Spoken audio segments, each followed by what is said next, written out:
एक महिला के असली संघर्ष की कहानी। कुछ दिन पहले की ये बात है। मैं मेरी मौसी के साथ एक कार्यक्रम में गई थी, जहां मेरी मुलाकात एक महिला से हुई। मेरी मौसी से मुझे उसके बारे में काफ़ी कुछ पता चला और सच मानिए उसे सुनकर मेरी आंखें भर आईं। आप भी पढ़िए क्या है उस बेचारी की कहानी। वह सिर्फ 17 साल की थी जब उसकी शादी एक ऐसे आदमी से करा दी गई जो उससे लगभग 14 साल बड़ा था। शादी के एक महीने बाद उसे पता चला कि उसका पति शराबी है। सच्चाई सामने आने के बाद वो हर रात उसके साथ दुर्व्यवहार, मार पिटाई करता था और उसे अपनी मां से पैसे लाने के लिए मजबूर करता था। जब वो इनकार करती तो लोहे की रॉड से उसे पीटता।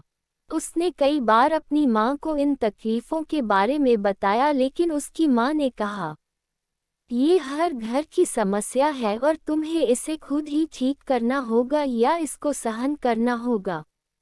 उसकी सास उसके पति से भी बदतर थी और उसे केवल 2 समय का भोजन देती थी और उसे सफाई, कपड़े धोने आदि जैसे सभी प्रकार के काम करने के लिए मजबूर करती थी। कुछ महीने बाद जब वह गर्भवती हो गई तो उसके परिवार वालों ने कहा कि अगर तुमने लड़की को जन्म दिया तो तुम्हें ये घर छोड़ना पड़ेगा। दुर्भाग्य से उसने एक लड़की को जन्म दिया। वह दिन उसकी जिंदगी का सबसे बुरा दिन था और उन्होंने उसे बुरी तरह पीटा और घर छोड़ने के लिए मजबूर कर दिया।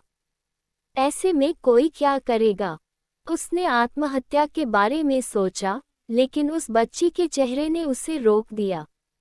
वह जानती है कि उसे अपनी बच्ची को सफल बनाने के लिए कड़ी मेहनत करनी होगी।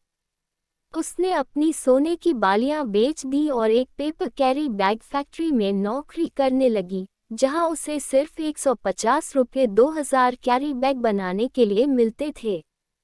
उसे रोजाना कम से कम 8 से 9 घंटे काम करना पड़ता था। इस काम के साथ साथ उसने एक ढाबे में टेबल और बर्तन साफ करने का काम भी किया और उसने वहां रोजाना 5 से 6 घंटे काम किया और प्रतिदिन 100 रुपये वहां से कमाने में सक्षम हो गई। अब वह प्रतिदिन 250 से 300 रुपये की कमाई करती थी, जो उसके बच्चे को पालने के लिए पर्याप्त थी।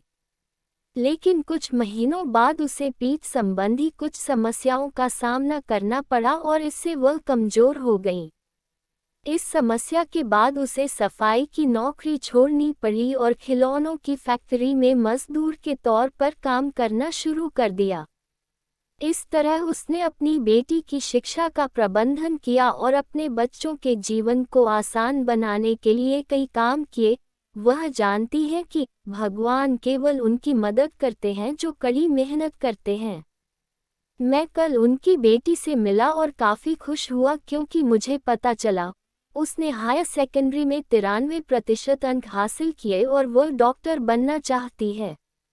उसके पास अपनी बेटी के अलावा कुछ भी नहीं था और उसने अपने पति को छोड़ दिया और उसे कोई आइडिया नहीं था कि वह आगे क्या करेगी, लेकिन उसे खुद पर विश्वास था। इस कहानी को जानकर हमें ये सीख मिलती है कि दोस्तों, आजकल थोड़ी सी समस्या आई नहीं कि लोग हार मान लेते हैं, डिप्रेस्ड हो जाते हैं या अपने जीवन को ही समाप्त करने की सोचते हैं। हमें इस स्ट्रॉन्ग महिला के